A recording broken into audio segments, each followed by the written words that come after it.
नमस्कार। डॉक्टर इंदु शर्मा का स्वर कथा चैनल के सभी श्रोताओं को पुनः श्रद्धेय नमन। पिछले एपिसोड में हमने मुख्य उपनिषदों में से एक प्रश्नोपनिषद पर चर्चा की थी। आने वाले एपिसोड में हम कुछ और महत्वपूर्ण उपनिषदों पर विचार करेंगे और इससे पूर्व कि हम आज की चर्चा का विषय आरंभ करें, आपसे नम्र निवेदन है कि स्वर कथा चैनल को अधिक से अधिक सब्सक्राइब करें, जिससे सनातन धर्म संबंधित यह जानकारी आप सभी को अविरत प्राप्त होती रहे। तो आइए, आज की चर्चा का विषय है मुंडकोपनिषद। यह भी प्रधान उपनिषदों में से एक महत्वपूर्ण उपनिषद है। जी हाँ, मुंडकोपनिषद अथर्ववेद की शौनकीय शाखा से संबंधित है। इसे मंत्रोपनिषद नाम से भी जाना जाता है। यह एक काव्यात्मक पद्य शैली का उपनिषद है। इसमें अक्षर ब्रह्म ओम की विस्तार से व्याख्या की गई है। इसमें 3 मुंडक हैं, अर्थात 3 भाग हैं। प्रत्येक मुंडक के 2-2 खंड हैं तथा कुल 64 मंत्र हैं और इन मंत्रों का उपयोग अनुष्ठानों में नहीं किया जाता, बल्कि इनका उपयोग आध्यात्मिक ज्ञान पर शिक्षण और ध्यान के लिए किया जाता है। तो जानते हैं मुंडक का वास्तविक अर्थ क्या है। मस्तिष्क को अधिक शक्ति प्रदान करने वाला और उससे अविद्या रूपी अंधकार से मुक्त करने वाला यह मुंडक कहलाता है। इस उपनिषद में महर्षि अंगिरा ने शौनक को परा अपरा विद्या का ज्ञान कराया है। आपको जानकर प्रसन्नता होगी कि भारत के राष्ट्रीय चिन्ह में अंकित शब्द सत्यमेव जयते मुंडको उपनिषद से ही लिए गए हैं।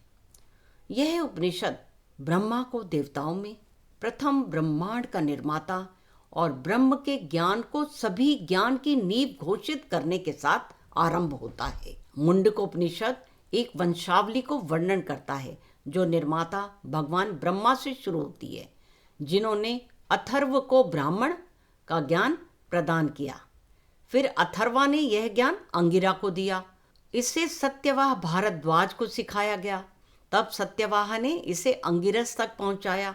यह पीढ़ियों दर पीढ़ियों तक ज्ञान को अटूट क्रम में स्थानांतरित करने की यह गुरु शिष्य की जिम्मेदारी वैदिक परंपरा को दर्शाता है।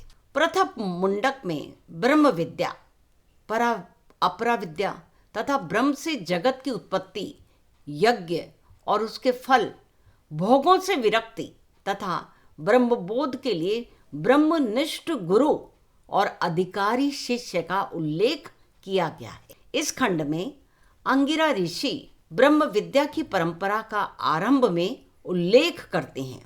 जैसा कि आप जानते हैं कि ब्रह्मा सभी देवों में प्रथम देव हैं। उन्होंने अपने ज्येष्ठ पुत्र अथर्वा को ब्रह्म विद्या का उपदेश दिया। अथर्वा ने अंगीर को, अंगीर ने सत्यवाह को, सत्यवाह ने अंगिरस को और अंगिरस ने शौनक को यह विद्या प्रदान की। केवल ब्रह्मचारी ही नहीं, गृहस्थी भी शिक्षा को ग्रहण करते थे। शौनक सद्गृहस्थ थे। उन्होंने भी महर्षि अंगिरस से यह पूछा कि वह कौन है जिसके जान लेने पर सब कुछ जान लिया जाता है। महर्षि अंगिरस ने शौनक को उपदेश देते हुए परा अपरा विद्या को जानने का महत्व बताया कि इन्हें जानने के बाद किसी अन्य को जानने की आवश्यकता नहीं रहती और परा योगिक साधना और अपरा आध्यात्मिक ज्ञान है।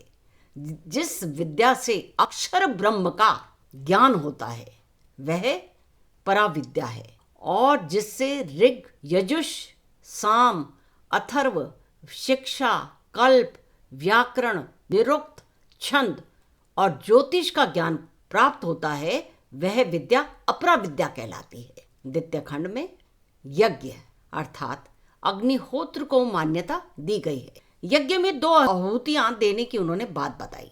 ओम प्रजापते स्वाहा और ओम इंद्राय स्वाहा अर्थात समस्त प्रजाओं के परम ऐश्वर्यवान प्रभु के प्रति हम सभी आत्मसमर्पण करते हैं। श्रद्धा पूर्वक दी गई आहुति अत्यंत कल्याणकारी होती है। जिस अग्निहोत्र में आत्मसमर्पण की भावना निहित है और जो निष्काम भाव से किया जाता है उसे समस्त लौकिक वासनाओं का नाश हो जाता है। परंतु जो अविद्या रूपी अंधकार से ग्रसित होकर कर्मकांड करते हैं वो मूर्खों की भांति उन्हें अनेक कष्टों को सहन करना पड़ता है। और तृतीय मुंडक में जीवात्मा और परमात्मा इन दोनों के संबंधों की व्यापक चर्चा की गई है। उनकी उपमा एक ही वृक्ष पर रहने वाले दो पक्षियों से की गई है। यह वृक्ष की शरीर है जिसमें आत्मा और परमात्मा दोनों निवास करते हैं। एक अपने कर्मों का फल खाता है और दूसरा उसे देखते रहता है। शरीर में रहने वाला जीवात्मा मोहवश सभी इंद्रियों का उपभोग करता है, जबकि केवल दूसरा केवल दृष्टा मात्र है। जब साधक उस प्राण रूप परमात्मा को जान लेता है तब वह अपनी आत्मा को भी उन सभी मोह बंधनों तथा उपभोगों से अलग करके, ध्यान दीजिएगा, जब साधक उस प्राण रूप परमात्मा को जान लेता है तब वह अपनी आत्मा को भी उन सभी मोह बंधनों तथा उपभोगों से अलग करके परमात्मा के साथ ही अपना योग स्थापित कर लेता है और मोक्ष को प्राप्त करता है। तो आज की बस इतना ही। अगले एपिसोड में एक और उपनिषद पर हम चर्चा करेंगे। तब तक के लिए मुझे आज्ञा दीजिए। आप सभी का स्वर कथा चैनल से जुड़ने के लिए अतिशय धन्यवाद।